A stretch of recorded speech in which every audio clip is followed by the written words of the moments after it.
Hey there, Farmers Co-op Society producers. This is Joe Hoffmeyer, grain origination specialist with Farmers Co-op Society.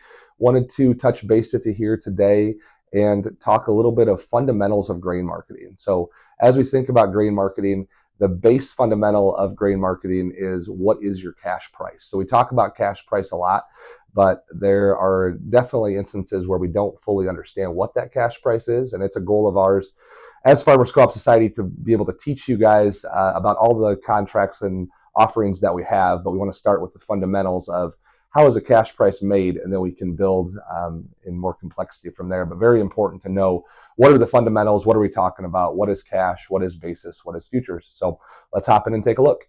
All right, so diving into this, wanted to take a look at what makes up our cash price. So we're going to go through the role of futures and basis that eventually gets you to a cash price. And for many of you, this may be very fundamental, but I always think it's important to make sure that there are no misunderstandings about the fundamentals before we build to things that are more complex down the road. So hopping into it here. So at its very basic level, your cash price is your futures price, which is the Chicago Board of Trade price, plus your basis, which gets you to that cash price. But you have to remember that this basis that we talk about can be positive or it can be negative.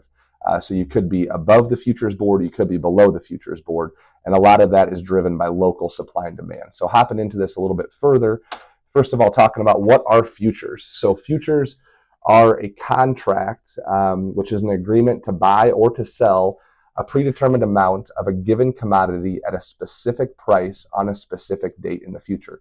So that's the definition, but really from an understanding perspective, if we look at corn, for example, the commodity we're talking about is number 2 yellow corn and 5,000 bushels of that number 2 yellow corn.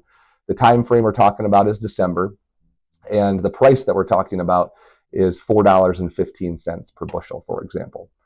So the price that we're trying to figure out here is always being driven by the market, by buyers and sellers trying to figure out what is going on in the market from a supply and demand perspective, so that they can figure out, is $4.15 a good price? Do I feel like that's too expensive? Do I feel like that's too cheap?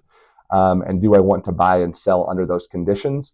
Knowing that eventually delivery of this futures contract can take place at the Illinois and Mississippi rivers. Now, it's a very small percentage of the contracts that end up doing that, but you do need that mechanism of delivery so that you can get what we call convergence. And we do have a futures market that converges to something in the physical world, and it's not just purely traded on the paper side of the futures market. So that's a look at futures. So the things that are the factors that are going to affect futures, we obviously, it's at a high level, it's supply and it's demand. So this is probably not an exhaustive list, but it encompasses quite a bit of what the supply and demand fundamentals can be.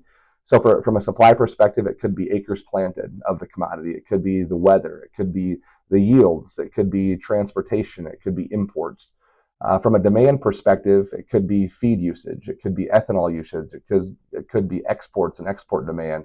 It could be other consumptions, like going into some sort of human consumption. So anything that really draws on that commodity, that's going to be on the demand side of that ledger. So that's what makes up futures. That's kind of what futures are and kind of what drives price.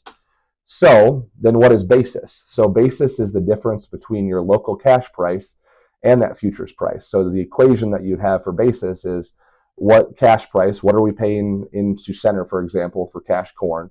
And then you would subtract your futures price to get you what your basis is. Factors that affect basis, or what the basis price is, you have supply and demand again, but now it's always at the local level. So from a supply perspective, you have, what are the local acres? What's the local weather look like? What are local yields looking like? Is there going to be a lot here, or is there going to be a little here around the Sioux Center area, for example? What are transportation costs looking like? And from a demand perspective, you have, what does local feed usage look like? What does local ethanol demand look like? Local competition, maybe it's us and another elevator. How does that competition go within those two businesses? And also the ability to pull corn either away or to a different geography. You see in instances where you have maybe a rail car that comes into a certain geography, and that obviously is going to change because there was demand for it, and now supply showed up to be able to satisfy that demand. So moving forward here, back to our kind of fundamental equation of this, futures plus basis, remembering that basis can be either positive or negative, gives us what our cash price is going to be. So a quick example here to wrap up. If we had a futures price, and this is stuff that I pulled yesterday, so it's pretty up to date, not right up to date with the current futures market, but if we had futures that were at 413, and in Sioux Center right now, for example, we have a basis on corn that is 2 over the Chicago Board of Trade, you have a cash price of 415. So that is essentially what we're talking about when we talk about cash corn. It's futures plus or minus basis that gets us to what we are going to pay you at a cash price on any given day. All right, so that is a high-level overview of what makes up your cash price on any given day or week. So thanks for taking a little bit of time out of your day to go through that with me. As always, if you have any questions, feel free to give us a call, and we are always here to help in any way we can. Thanks, and have a great day.